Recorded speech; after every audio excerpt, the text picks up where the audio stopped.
what happens with Saturn, it has the tendency to crystallize. So I see it as that membrane where you launch something, you launch your action, your emotion, your whatever, you meet somebody and something happens, and it bounces against that membrane and it's meant to come back to you.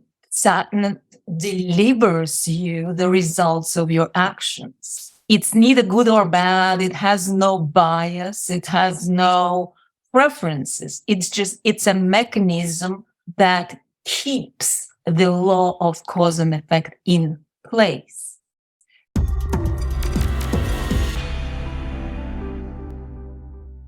This podcast episode is brought to you by Astrologer Connect, your premier source for quality astrology readings.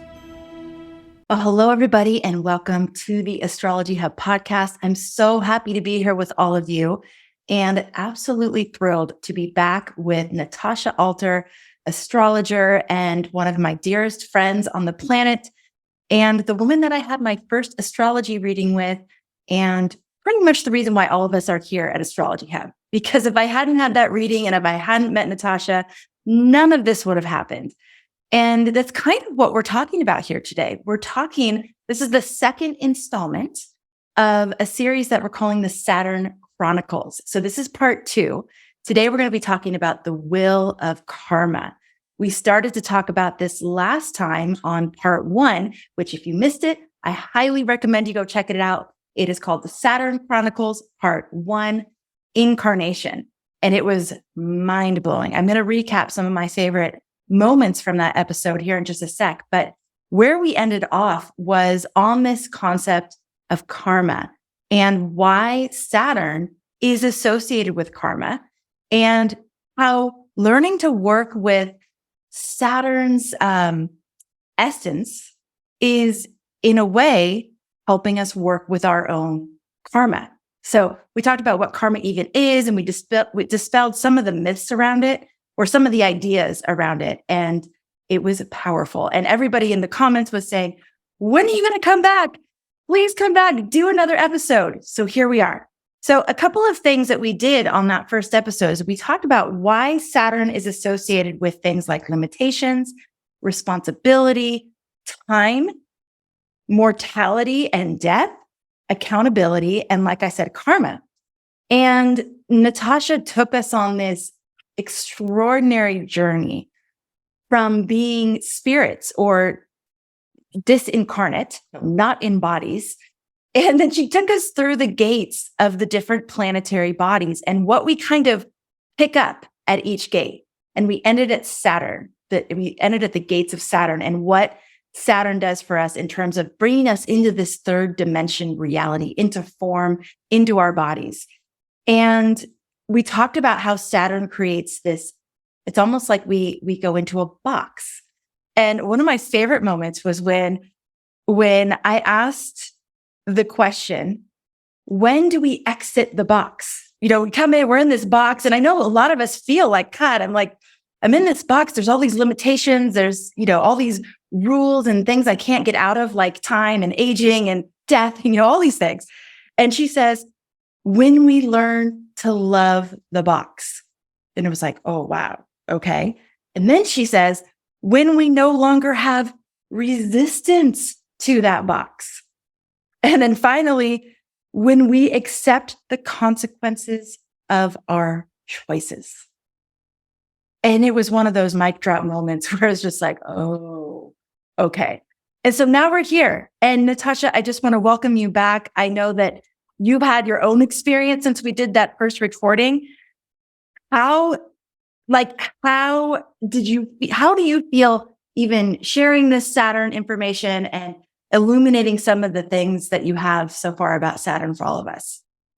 For me, it's a personal process that I am sharing, basically. I went through my second Saturn return, as I mentioned last time, and that's when all of a sudden a lot of things kind of cleared up around the processes that Saturn is governing here and how it forms our reality and the consequences and all that have been mentioned. So since then there was a certain reflection, and I keep at it. All the times have changed. Moment is different right now. We moved into different energies, so that all impacts the perception. But I do keep coming back, adding few strings. So yeah, I felt good, and I think it's a work in progress. I think it's a meditation for me and for many others.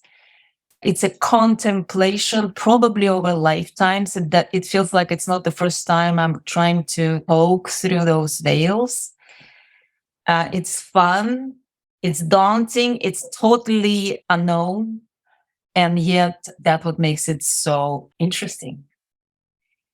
Having said that, I would like to add that everything that we've talked about and everything you just mentioned now, it's seen from a particular lens of one astrologer through her journey through lifetime, through her studies, through her astrology practice. So the technology or the complexity of karma, reincarnation, Saturn itself, which is, one of the huge mysteries out there in our solar system, it cannot be comprehended really by our limited perception.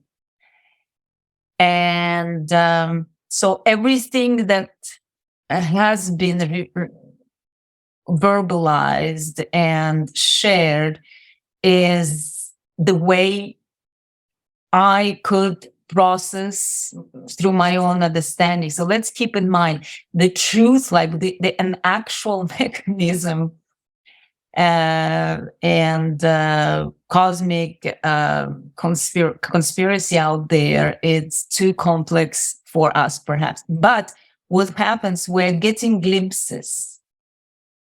And we're getting glimpses through recognizing the same patterns, through going through life and seeing the certain consistencies.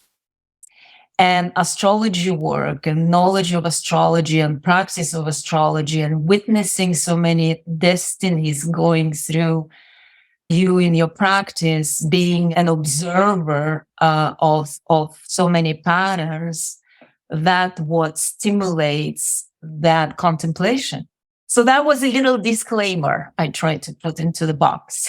Yes. Well, and I think that's true for all of us as we study astrology, as we learn about the cosmos. It's really important not to take any one astrologer and say, this is the truth and this is the way it is.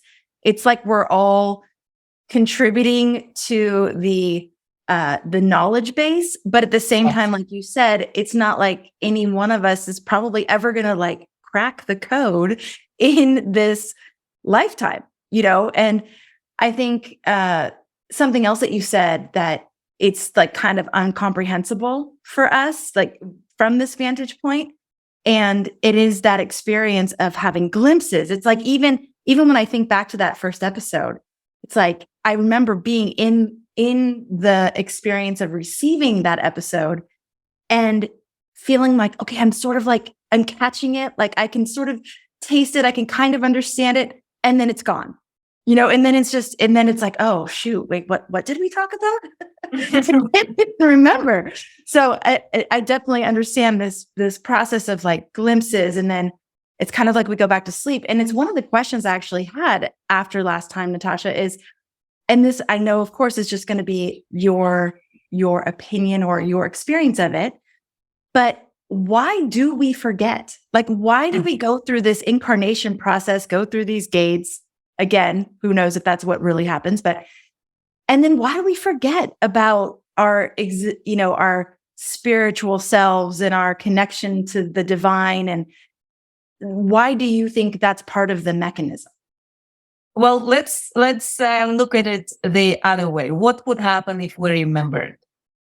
We'd probably be overwhelmed. That's one response. We can be overwhelmed when it's something new. If right now all the video of all your incarnations on this plane would be shown to you, you might have been overwhelmed.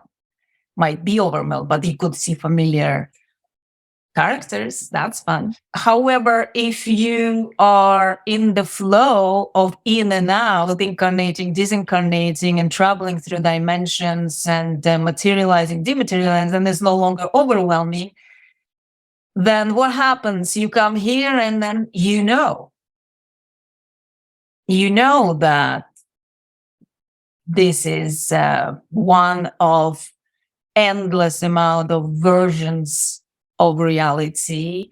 You know that you are eternally connected to the source, or you are a part of the source of the great whole, where we all come out and we still are part of that spot. So you just know. So what would hold you here? When you know that there are realms you can go outside of time and space, where you don't need to deal with the physical body and all the side effects of driving it around. You don't need to deal with mortality, with farewells, with separations, with the loss of your loved ones. Like, why would you be here? I mean, maybe to have some experiments. And it seems that a lot of what's going on here is having an experience. It seems that some souls are here to have that extremely limiting, dense experience, because it is through us, through the souls, that the universe learns about itself. It is through every single life form, through every rock, through every ant, through every tree, through every human, animal, planet, galaxy, and so on, that the universe actually knows itself.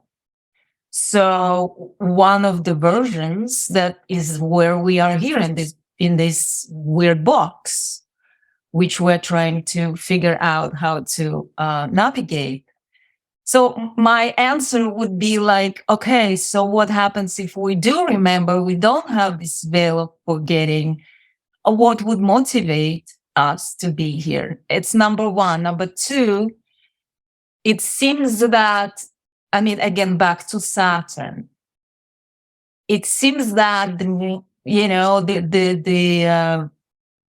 challenges we meet through lifetimes stimulate the development here. So there needs to be a certain diversity, the friction of the polarities, the duality, the friction of the opposites that stimulates life itself in this form, in the form of matter. And it can happen that in other dimensions or other realms, the friction is not needed because it's dematerialized. So the only way for the matter to exist is through yin and yang, through the duality or through polarity. That's why we have in the chart like 6 polarities, right? So, that would be my answer. And I don't know the answer, but I'm just thinking I'm answering a question to your question. I've ran into sometime a couple of years ago into this interesting quote of a woman, an esotericist, who said that she found in some ancient Vedic scriptures that the ancients, whoever these ancients are, not necessarily the old men with the beards, because the ancients can be different life forms altogether, but the ancients have put a veil around this planet for humanity to temporarily forget. And there was somebody who mentioned magnetic field around the earth. That is one of those mechanisms that keep this like super consciousness of sun and all the other energies to penetrate, thus keeping the awareness at a certain level. Why did they do that? Maybe it was they knew time is coming where our might the powers, have to be limited somehow. Maybe it's a part of experiment. I have no answer to that. But it definitely feels like some veil is operating. And that's why when we hear, I think we've heard it together, or we were at the same conference, the accounts of the astronauts bursting through the magnetic field of the Earth and coming into the open, that all of a sudden they feel a sense of euphoria. They lose that sense of heaviness of the dense presence here. And there is that feeling of close to the unity consciousness in some cases. Wow. Like this overwhelming, expansive feeling of belonging. So yeah, these are all the questions, and I don't have answer, but we can just use our little minds to play with that, and maybe go to some ancient sources as well, which seem to have encoded certain secrets there. And one of them being astrology. Yes. One of them being astrology. Exactly. Yeah. Which Okay. we're still trying to decode here. Yes, we are. Okay. So let's go to the idea of karma. First of all, can you define karma for us? Oh my God. Okay. No, okay, let's go. Let's do that. Okay. So let's define karma, and then can you please talk about Saturn's role in keeping our karmic experience alive? Okay, so karma is not a noun. That's very important to know. It is a verb, which means it's an ongoing process, right? And it operates on the plane of cause and effect that we live in. So it's very simple. Every little action has a reaction, or what you sow, so shall you reap. That's basically an ongoing process of interfacing with this reality. How we interface, what do we leave behind, what kind of imprints we're leaving, all of that. The result of our deeds, that's what they say about the Shani, which is the Vedic name of Saturn. I'm here to give you the results of your deeds. It's all about the deeds, So yeah, it's an ongoing, it's life itself, It's like every moment we are now talking, there is certain karma we're building. Still, again, all over again. Now, what was the other question? Saturn's role. Okay, well, the way I see it, first of all, I see the whole chart, and there is a single planet, as far as I'm concerned, that you can pull out. This one here, everything is here. And the rest just happen to be here when we incarnate, just like occasionally, Mars is sitting there. I don't see that. It's all one system. It's a life system. And every element in that system is a part of the code. However, what happens with Saturn, it has I wanted to say tendency. Yeah, it has the tendency to crystallize. So I see it as that membrane, where you launch something, you launch your action, your emotion, your whatever, you meet somebody and something happens. And it's like it bounces against that membrane, and it's meant to come back to you. That's why Saturn delivers you the results of your actions. It's neither good or bad. It has no bias. It has no preferences. It's a mechanism that keeps the law of cause and effect in place. So as we know, Saturn densifies and crystallizes, right? It makes it thick and heavy, so it sticks around. In case you want to run away from that, you won't, because it sticks around. That's why,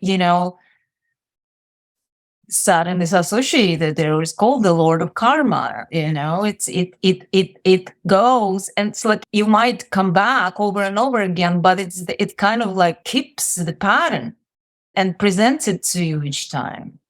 I want to add, when talking about karma, and that's again my personal experience as a result of observation and contemplation and studies, there are very different ways why we come here. In other words, there are different reasons for incarnation. What I can kind of comprehend is that some incarnations are intentional. In other words, the soul chooses to incarnate. So there is conscious choice on the soul level to return, on the reuptake the journey. Then I've seen also the new souls, completely new from whatever realms they come from. For some reason, they need to be here. And I can tell that case later. I had one case where I saw the chart of a child who completely clean slate, new soul, which he also shared with his mother. I just got a call once or email once. There was a woman who was having a lot of questions around her boy because she didn't know what to do with him because at the age of 2.5, as soon as he started talking, he described to her how he chose her and why he chose her. And he said, like, when we were choosing mothers, he said, and I chose you because of this and that. So I look at his chart and oh boy, I mean, there is like a 0 Aries rising and a stellium in Aries, all in the first house. There's hardly anything else. And, well, of course there is something else, but I mean, like there is this huge energy in Aries in the first house. And I think there was like a Taurus house. No, there's something in the second, but fusing the account of the mother with what I'm seeing, I'm clearly seeing a whole new entry. And I see there is no karma here. It's a whole new beginning. So that's why, and I've seen some other, let's put it this way, I met maybe some other people who were kind of like accidentally or not accidentally or intentionally just like new. However, what we're mostly talking about and what I am mostly addressing here, and when I talk about karma, is this kind of a loop. It's the loop. It's the reincarnation that is almost like has a certain mechanical energy behind it, where we are pulled back because of what we have established on this plane in other lifetimes. So this is what I mostly deal with it in astrology practice, and that what feels that a lot of what is happening here on the planet is the looping process. Now, what was the next process I wanted to go through in order for us to actually feel, let's be that boy. Let's become that boy. We are completely new. We have nothing yet here, no any imprints. And so we enter this box, we enter this realm, this solar system to incarnate. So let's imagine, so we are in this box of time and space.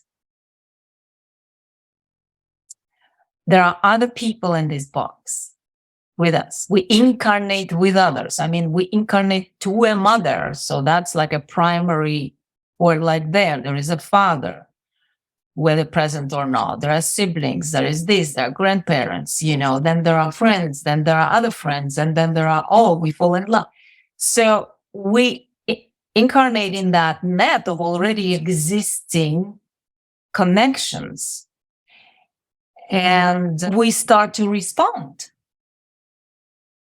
So every time we engaged we engage with this world from the very beginning, it feels like it weaves a certain pattern of reactions and responses and consequences of those responses. It's like every time we act out and engage, it's like we put a certain dent in the reality here. If you imagine that this fabric of reality that we are, it's pretty thick, right? It's pretty dense. Because for the matter to exist, the vibration has to go really down. It really has to slow, which makes slow down. So it's kind of like makes everything very thick, I call it. So everything we release and every connection we make and the consequences of those connections, things that are going inside, our reactions, our internal processes, and the result of those processes, the choice, everything, we are weaving that web of patterns in the fabric of reality. And because it's like so sticky, it kind of lives behind a whole life imprint, a template, which kind of exists already independently on whether you went further, it kind of is there. I mean, it shouldn't sound scary, like, oh my God, what have I done? No, it shouldn't sound that, but it kind of feels that way, that every seed we plant will give its flowers, or it will germinate, right? So it's pretty logical, right? There's nothing around it. So it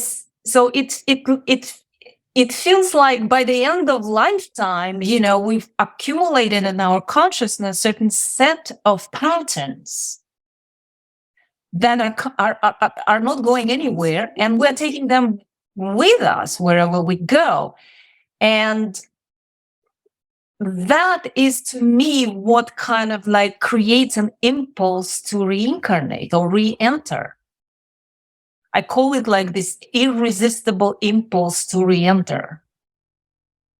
It's like we're magnetized right back to those templates, to this vibrational kind of a pattern that we both left here in matter and we took with us. So it becomes like we just come back and we're just yanked right in back to where we left off. Now, again, this is just one of the perspectives. However, it feels to me personally that this is one of the mechanisms. It's like you have a cord and you launch it and it just comes right back because of the tension and contraction, right? Expansion and contraction. So this is, in few words, if one can describe this crazy, incomprehensible pattern, that is what it feels to me. How does it feel to you? Does it make any sense? It absolutely makes sense. And as you're speaking, ever since I was a little girl, I would imagine that I'm a part of a cell that's in a larger body, and then there's a bigger body, and like we have cells in our body, so there's tiny universes in us, and then we're part of this big. And so when you're talking, I'm like literally imagining a cell and Saturn creating the membrane or the cell wall, and all of us sort of these electrons and just yes, bouncing off the wall and creating life through that. Exactly. Life here. Exactly. The why, there are many whys, and it all depends. And I think all of them might be true, So there is like a perspective of lessons to learn. Well, that can be legitimate. right? Why not?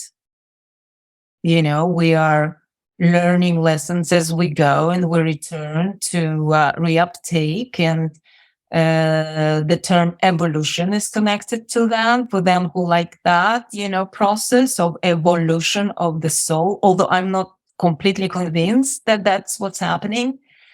As I mentioned, the experience, it's necessary. I mean, every dimension it needs to be experienced. That's another. And I think this is more or less all covering why. I mean, it exists simply because it's here. Simply because this dimension is one of the infinite parts of the universe that need to exist, that do exist. And so it needs to be witnessed and experienced. So the why, if the why comes from reluctance, it's one thing. If the why comes from curiosity, it gives you a whole different filter to try to understand it. Now, if we talk about ancient sources, there is often mention of this will, which is more of a, squirrel in the will kind of thing than an evolutionary will. That we will keep doing it until we wake up. So there can be something here too. There can be some seed or some hint there as well. That we will keep doing it as long as we think, or as long as we think that the chords that we form here are one and only thing that exists, and we don't remember ourselves.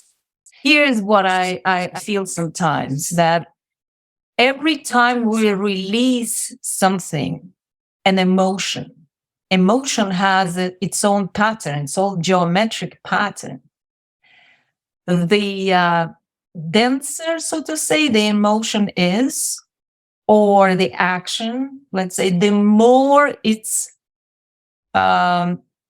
inwoven or attached to this plane, the more our values, inner values, are connected with external material values, the thicker our emotional patterns are, filled with fears and regrets and guilts and what have you, or adversities and conflicts, the more it's glued somehow to this plane. The lower the vibration, the more it finds its resonance and sticks around. That's what it feels. It feels like the more we refine our emotional body, our consciousness, the way we interact in the give and take relationship, the lighter or the higher, they would call it, the frequency is, the less imprints it tends to leave behind. And as far as I'm concerned, the only, or let's say one of the energies that feels like leave no imprint, doesn't do any dents, doesn't create any hooks. I call them hooks, emotional hooks. The only state that doesn't do it is the state of unconditional love. There's something about that, and I'm not talking about emotion of love. Love is not really an emotion, it's a state of consciousness. And that state of unconditional love, which we all are striving to get to somehow, is that vibration which no longer has any hooks, seems to be, because it supersedes the existing field, because it's so universal, It's like it's so connected to the source of creation. So yeah, once again, the emotions we release, the actions and reactions we release, the thoughts we have as well, because thoughts do create their own reality, even though it doesn't express itself in matter. All of that operate on a certain frequency and more or less are leaving behind those heavy imprints that magnetize you back to reincarnate. You see, it feels like we create a field that pulls the soul back with its very frequency. And that's why we have all the ancient traditions that are aimed to elevate consciousness, right? Elevate the emotional body.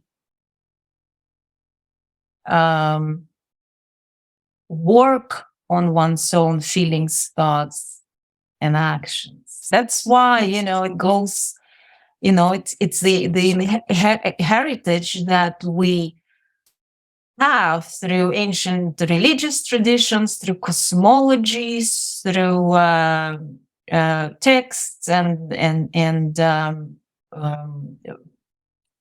messages that we got. There is something about elevating the frequency,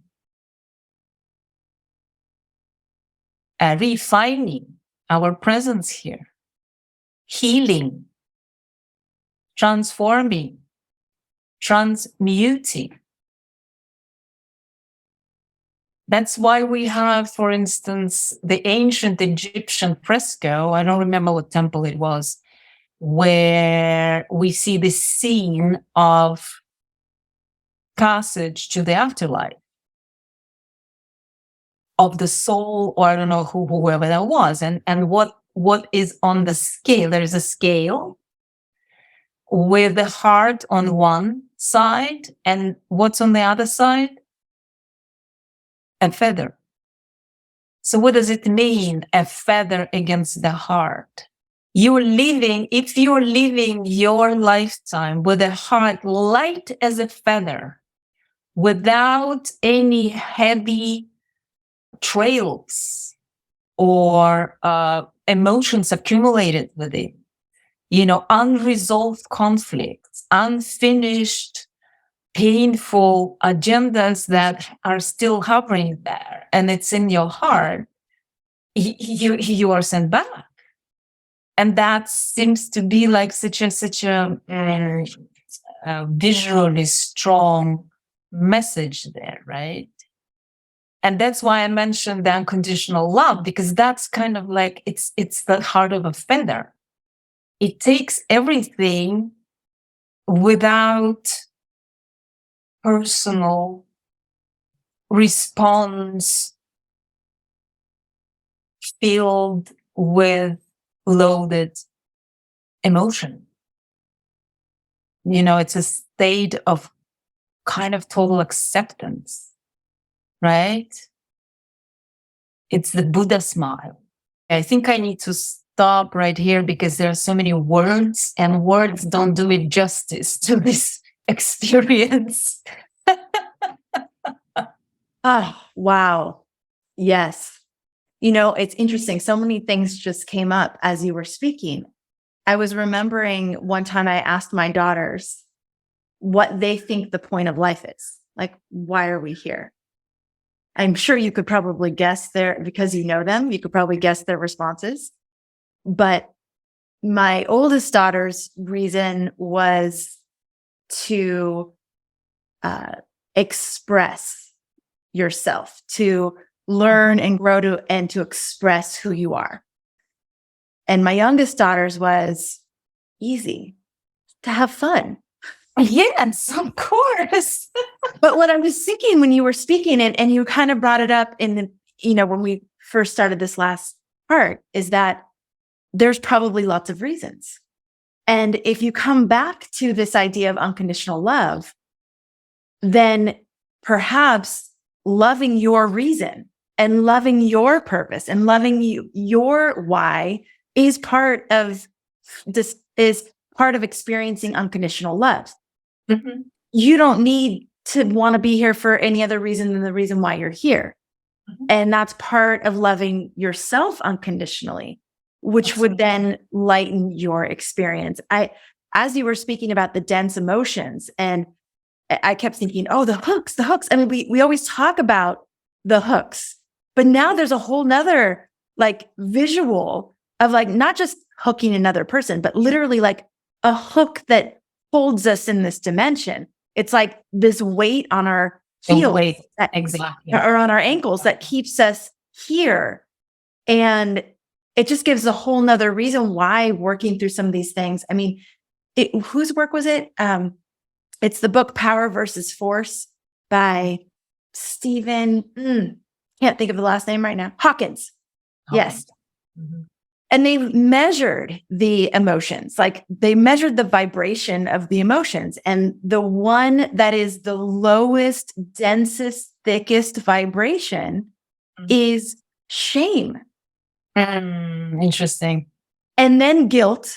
And then, it goes up, and and then there's like neutral, and then it goes into the more light, what we experience as positive emotions. And they feel good, right? Mm-hmm. And if you think of all the things that we end up feeling shameful about or guilty about, or, and how much that just hooks us and makes it difficult to experience those higher dimensions. The other thing that I was thinking about is how there's people that say like heaven is a state of mind, like heaven is a state of consciousness. And what Jesus was talking about is a consciousness of unconditional love, and that is the gate to heaven.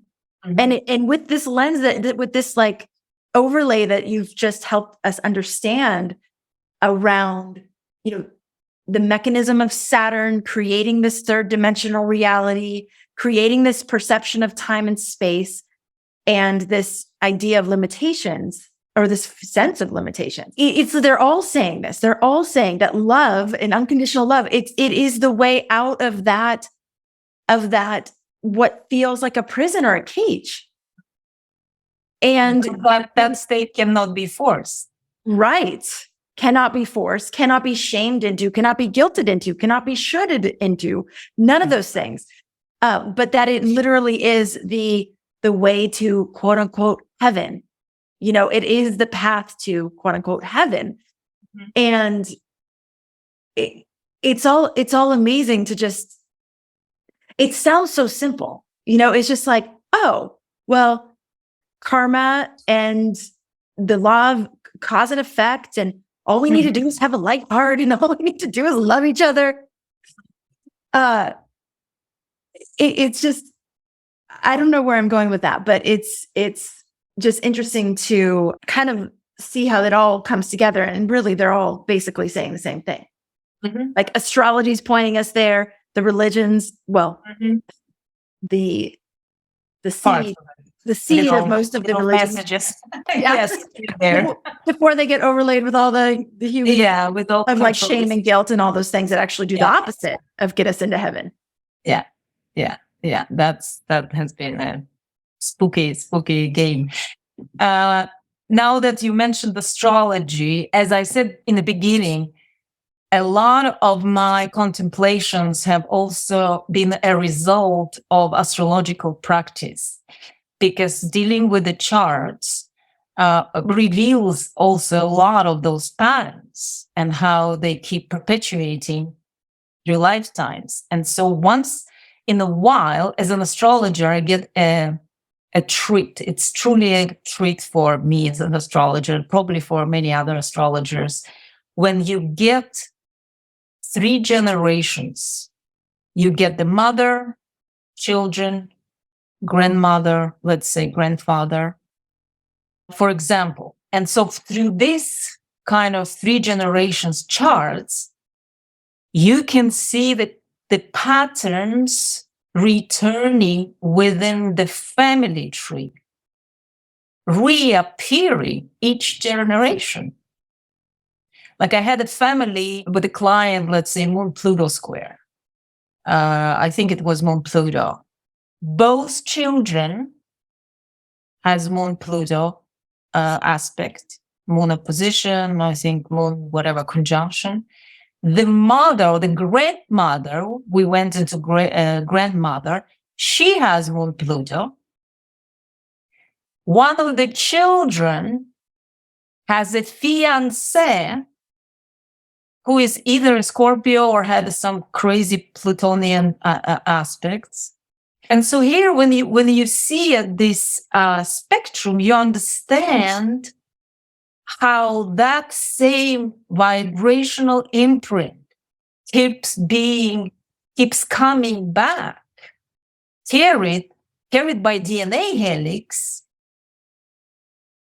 and expressed through astrological signature, as if DNA helix itself has some kind of conversation with the solar system, so that they find a match. And it seems to be, it seems to be that it's part of the generational or ancestral processes where DNA is passing on the information down the line. But why did I use this example is to show how when I talk about the loop, this is what it exemplifies.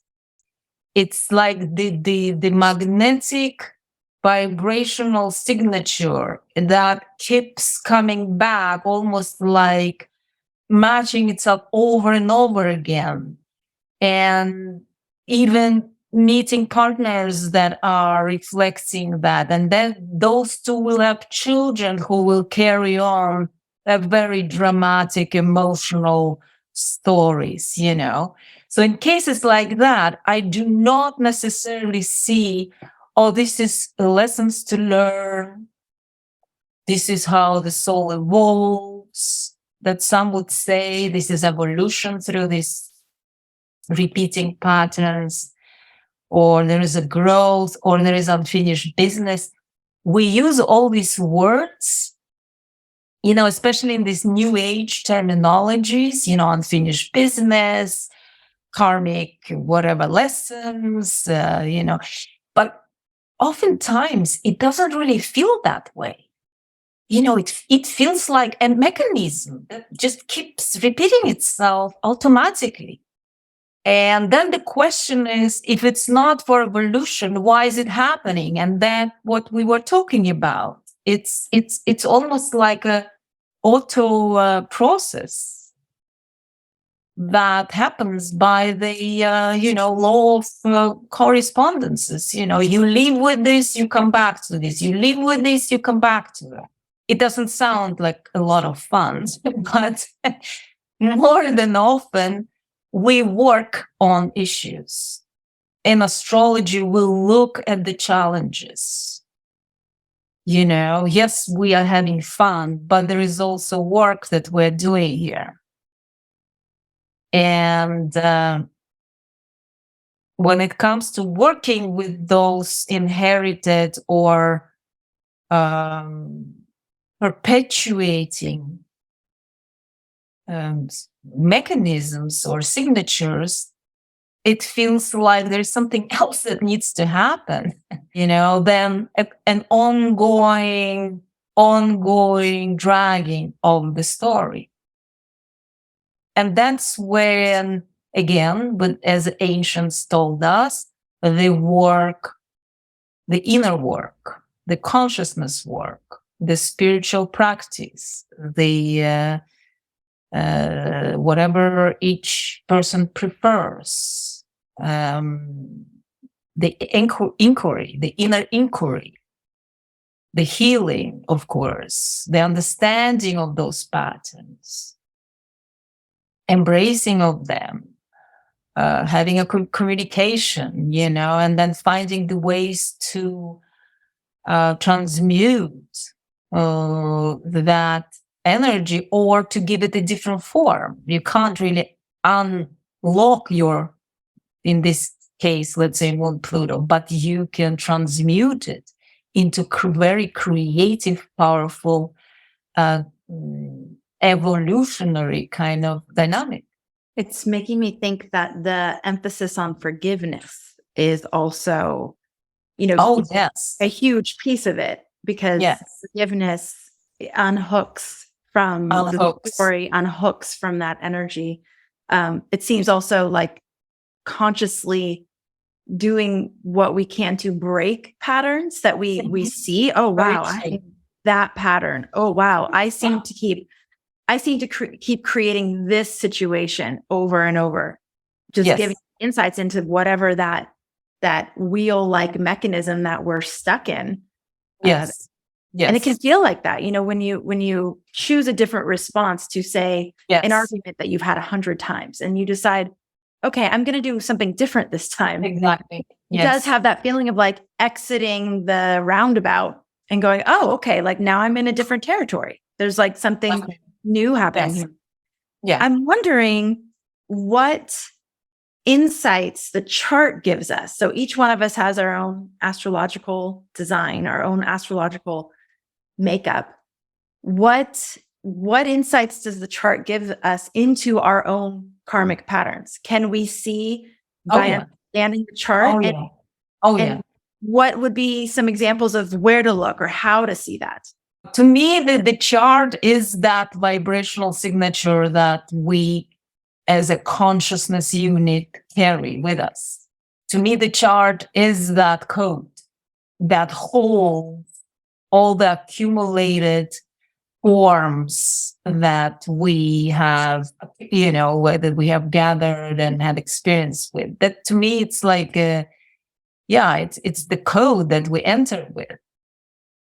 And the chart is also reveals, because of that code or that existing vibrational signature, which reflects the state of consciousness that you come with, it reveals what you expect from reality. Because what you expect from reality, given your chart, will be your manifestation in 3D.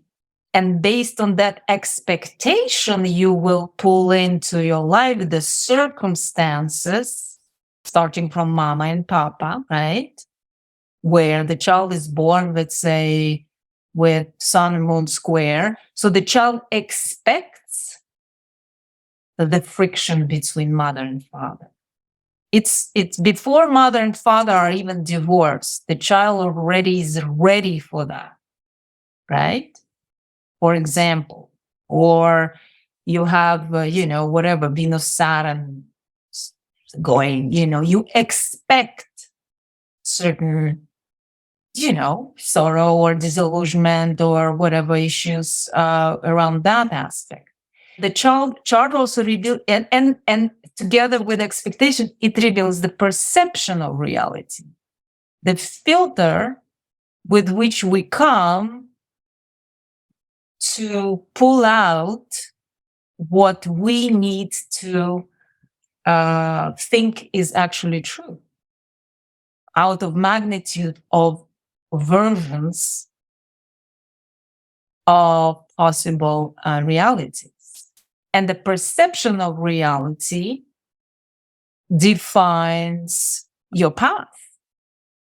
So when you're asking about specific places in the chart or specific signatures, it is really hard for me to pinpoint any one of the aspects within the chart to say, like, pay attention to this more than anything else. Because as I mentioned, it works as a symbiotic system. It's a synthesis. It's a fusion that only in its wholeness releases that sound that you are. However, because we're talking about Saturn, again, we started with Saturn, the Saturn has that role to keep the kids together. It has that role of administrative kind of on the terrain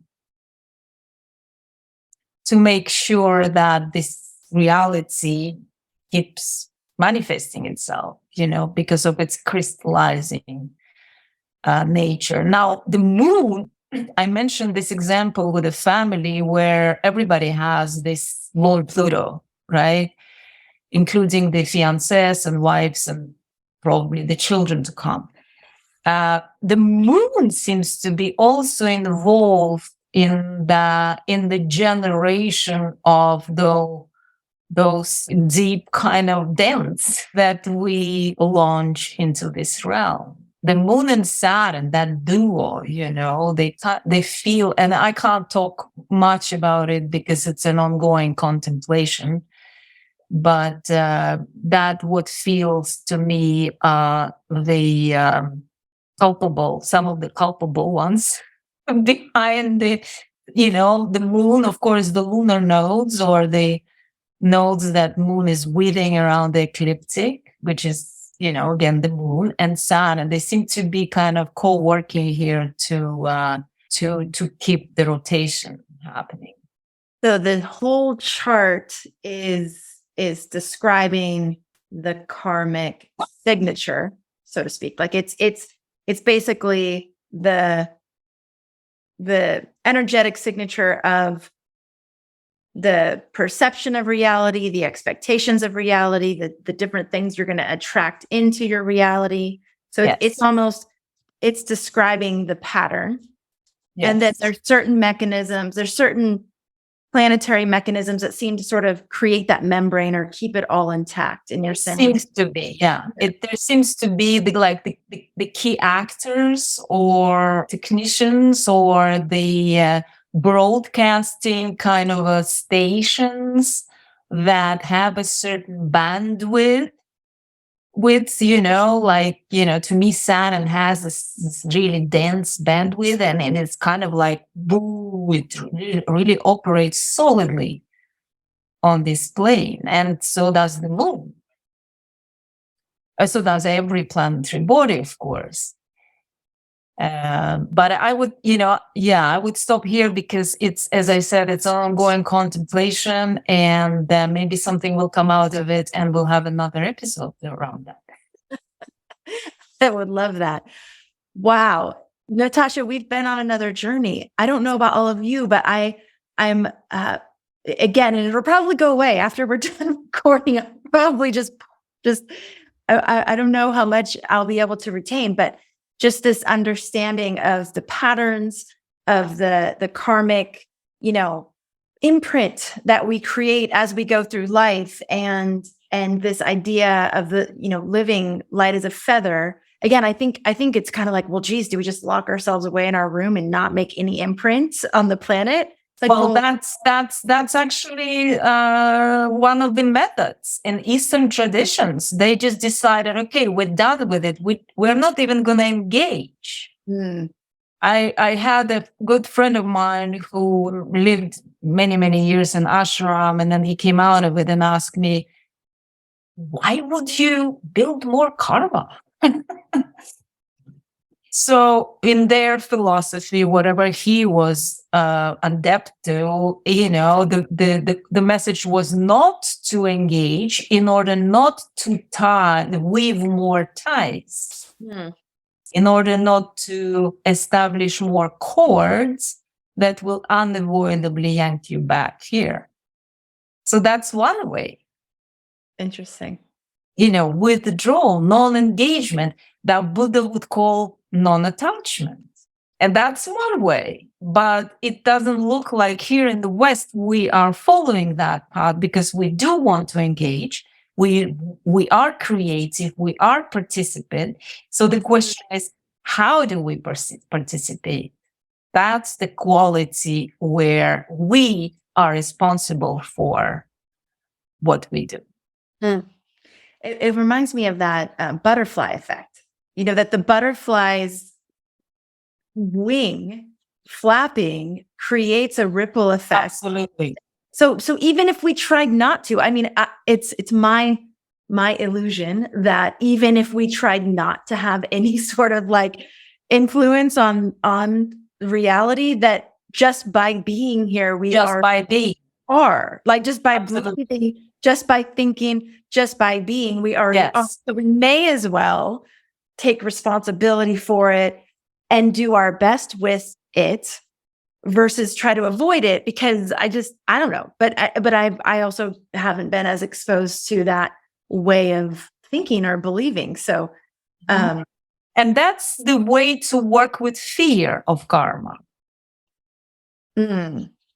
Or the question that you asked me before, why are so many people afraid? Well, being afraid of karma is the same as being afraid of yourself.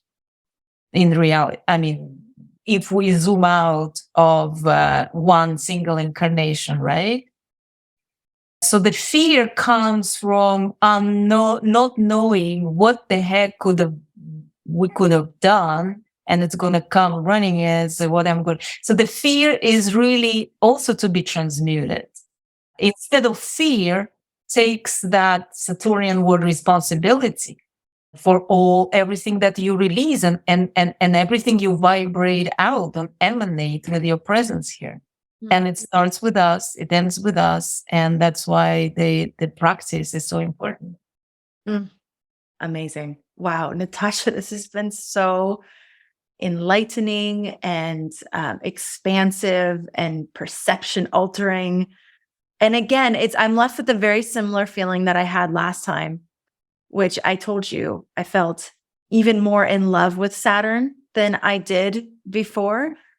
And I feel that way about this. It's like being in love with the mechanism by which it's all working. And again, instead of how do I get out of it? How do I escape it? It's like, okay, we're given this opportunity to live it, to understand ourselves better, to take responsibility for our lives and the impact that we have, but not out of like some punishment, not out of some like, you were bad, so you need to stay here and do this until you learn your lesson. It's like, I don't know, there is that sense of loving the responsibility. Like, yeah, we do have an opportunity to, and I've heard even with like addiction and things that I've read this, I don't know if it's true, but that this is like maybe the only or the best place to actually move beyond addiction, that we actually can't do it when we're not in form, that we need to take form and incarnate and be in this dense reality in order to unhook us from that pattern in particular. It's probably true about all the patterns, but I don't know.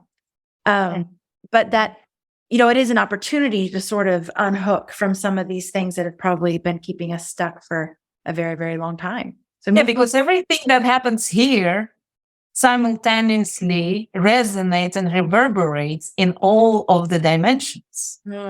It's not like we come here into this capsule and we're completely separate, hiding here from the rest of the complexity of this universe. It's all one system. It's one organism. So that gives us even more kind of inspiration and certain kind of a fun responsibility that everything we create here informs back and forth other light forms and perhaps our versions of our consciousness in other planes. So it's way even beyond that, this particular incarnation or lifetime. I just had an image, and this is a very linear image, but as we expand our consciousness, it's like, okay, here's the third dimension. So we kind of like hit our head against the limitations of that dimension until we bust through, and then we maybe have an opportunity to have a fourth or fifth or people talk about all the different dimensional levels. So yes. Maybe it's, you kind of hit your head against the ceiling here, and then the ceiling breaks open, and then you're able to have a higher level of perception, and that as your perception continues to grow, that you get to have these experiences of these other dimensional reality Right. or Yeah. perceptions. Yeah. Yeah. Yeah. Well, it's all very mysterious and very interesting. And I could talk about it with you forever, and I'm sure we will. I just thank you for being willing to come here and share your perspective. It is a very beautiful perspective. I learn so much every time we have the opportunity to connect this way. And I know that our community does as well, Natasha. So thank you so much for being here again. Thank you so much for having me. This is beautiful. This is Yes. truly enriching. Yes. And thanks to all of you for being here on this wild ride with us, for journeying into the peaks and the valleys. And I'd love to hear your perception. How do you see all these things? And what's your experience of reality? I think that we learn so much by sharing with each other. The first thing we learn is like, wow, there's a lot of different ways to see things. There's a lot of different ways to experience the world. And my way isn't the only way. And I know any of you interested in astrology and exploring astrology, you already know that. Like, that's actually one of the first things. It's like, oh, wow, there's not just one design. There's not just one way to view reality. Mm-hmm. And that's exciting in and of itself, because then we can have that playful curiosity with each other and with the universe itself. So thank you for being here in this exploration with us. Thank you for being a part of our community. Thank you, as always, for making astrology a part of your life. If you are interested in connecting with Natasha for a reading, she is available on our Astrologer Connect platform.